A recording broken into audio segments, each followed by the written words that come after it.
Welcome back, ladies and gentlemen, and it is today that we're going to review another movie, and this is another adaptation or remake or whatever you want to call it. I don't care. Ghost in the Shell, which was originally a manga that was made into an anime film back in '95 and was a very hit film, a classic, one that I have enjoyed a lot. I actually really liked that movie and the series that followed it and the other movies that came out. I would definitely say that Ghost in the Shell is probably like one of my top 10 favorite anime. So I got some knowledge going into this movie. Not that you would need any, considering that it's a reboot, remake, adaptation, whatever you want to call it. So just to get started, get my thoughts out there. I enjoyed the movie, this new one at least. Yeah, that's really all I can say. I enjoyed the movie pretty well. Now the story, it's almost the same as the original, except kind of different. You guys get the basic premise of it. It's in the near future, and Major is supposedly one of the first of her kind who was a human saved from a terrible crash, who is now cyber enhanced, and to be a perfect soldier and stuff like that. You kind of get the gist of it. I'm not gonna spoil too much of the movie, but there's a terrorist attack and her team has to deal with it.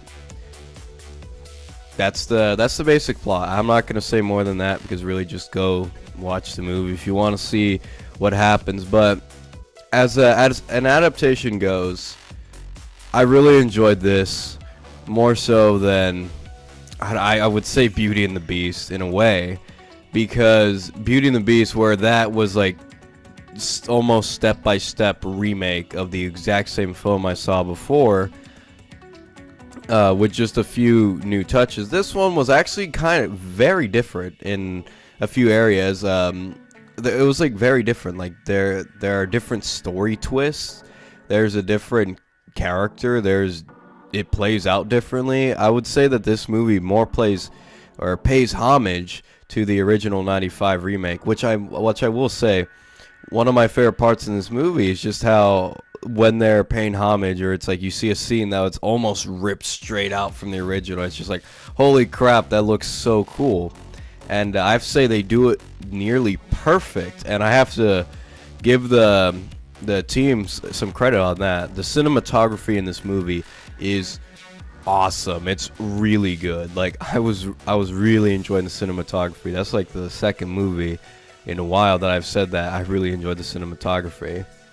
After that, I have to say one of my favorite parts about this movie, and it's one of the things I've been saying for a long time, is I absolutely love the style that the movie's going for. Like, it is incredible. It looks beautiful to look at. The future world that they have in here is so cool with all of its high tech, and it's like its advertisements, the holographic advertisements. It just looks so cool, and it's just something that's just so colorful and so bright. It's one of those things I really like in like in stuff like in China or like Japan. Like it's always like really bright and colorful. When here it's in America, it's like usually it's our futuristic worlds don't look like that, but I really enjoyed seeing that here. I thought the style was so beautiful. The effects are great.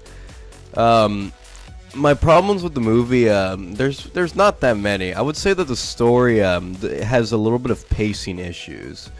That it's like very strange. Like stuff happens either way too fast, and then there are times where it's like I feel like things are just missing from the story. I don't know if this is edited down in any way, but that's kind of how it feels. There's a little bit of pacing issues, and there are things that I felt should have been in there but just weren't there. Those were the types of problems that I had. And the characters in the movie, which I all liked, and I thought the casting was really good, but it's like other than like the Major, who's played by Scarlett Johansson, you don't really get to know the team that well. You just kind of get to see them in action. The most you get is probably Bato, and he's probably the one that you spend the most time with, and he's actually a really good character in this one. He's played by, I don't even know how to pronounce his name, Pelo Asbeck. Don't get mad at me if I didn't pronounce that right, but he did a pretty good job in this movie. I liked his acting. I enjoyed his performance as Bato. I thought he was the good friend. I wish I saw more of him. And there is a part at the end, which if anybody here has watched the '95 movie, you'll know what I'm talking about. That it's like kind of missing with him.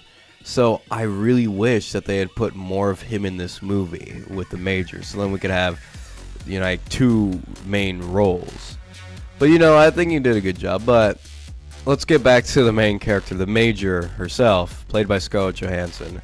I remember complaining about Scarlett Johansson being casted as the Major. I thought they needed like a Japanese lead. That was my opinion. But as my brother corrected me before, he explained to me why he thought this choice was fine. And yeah, I guess I can understand it. And honestly, Scarlett Johansson doesn't do a bad job in this movie. She acts pretty good. I don't mind her acting. In fact, I kind of like her acting. I think she's a good actress. So I thought she fit the role pretty nice, and she has some badass moments in this movie, some really cool moments with her. And I thought she worked pretty well in this adaptation. I will say that. Now, like I said, the team was really cool. The other team members I thought were cool. Again, it's just that we don't get enough time with them for me to come up with like a valid opinion and be like, oh yeah, the team was fucking awesome in here. But it's like, but I will mention, the actor that they got in this movie who spoke Japanese throughout the movie, Takeshi Kiyotano. This man, well, he was brilliant, by the way. He was brilliant. He had some pretty badass moments. But this man's a legend, I'll tell you. He is not only good in Ghost in the Shell, but he is also really good at MXC. Yeah, that's right. This is Vic Romano from the MXC, or Most Extreme Challenge. What was it? Yeah, the Most Extreme Challenge or something like that. It aired here in America not too long ago, but he was one of the hosts, Vic Romano. And I thought that was so funny to have Vic Romano in this movie. That was so cool. And actually, when we went to the event to go see the first 12 minutes of the movie, apparently he was in the theater when we were there. So, god damn it, I should have gotten a picture with him. That would have been so fucking awesome. But, yeah, his acting in this movie was also really good. I'll say that. He was really good in this movie. So, to further my thoughts, I thought the action in this movie was also pretty nice. I liked the action in this movie. It wasn't spectacular, but I thought it was pretty good. It was very not realistic per se, but more real than some garbage that comes out lately. But I thought I thought the action in this movie worked really well, and that's some stuff I could say about that. So overall, what did I think about the movie? I thought the movie was very enjoyable. I thought the acting was pretty good. The story, like I said, I feel like there are some stuff missing. It just feels like something's missing, and it has some pacing issues, which do kind of bug me. And I do think that the characters don't spend enough time in the movie, besides the Major, who's probably the best character in the movie, obviously. But I wish I saw more of the team and not just the Major, because there's more to them. But hey, maybe this movie would get a sequel. Maybe. Now, before I go, I wanna say this really quick. I think that the press on this movie is really unfair. Like, really unfair.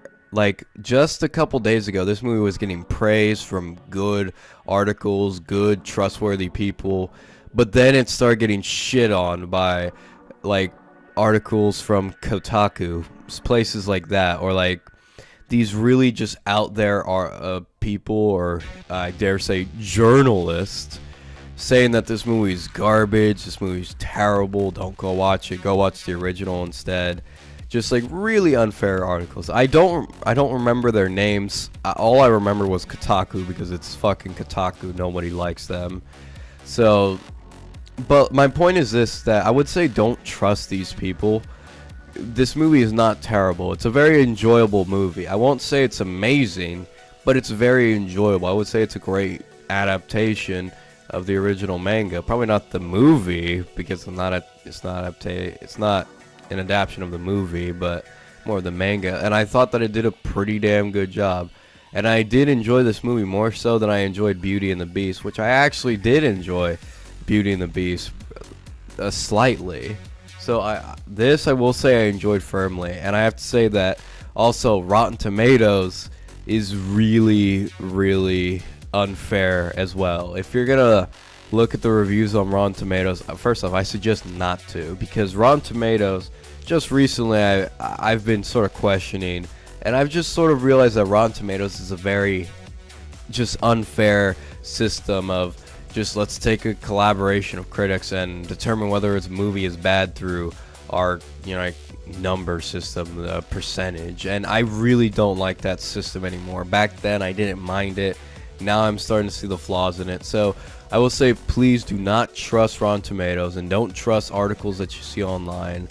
Just go support this movie, or trust somebody on YouTube. Trust a YouTuber, like reviewer, critic that you really like, and go to them to see what their advice is on a movie. I think they do way better jobs and way fair reviews, better than any crackpot article that you'll see online or on Google.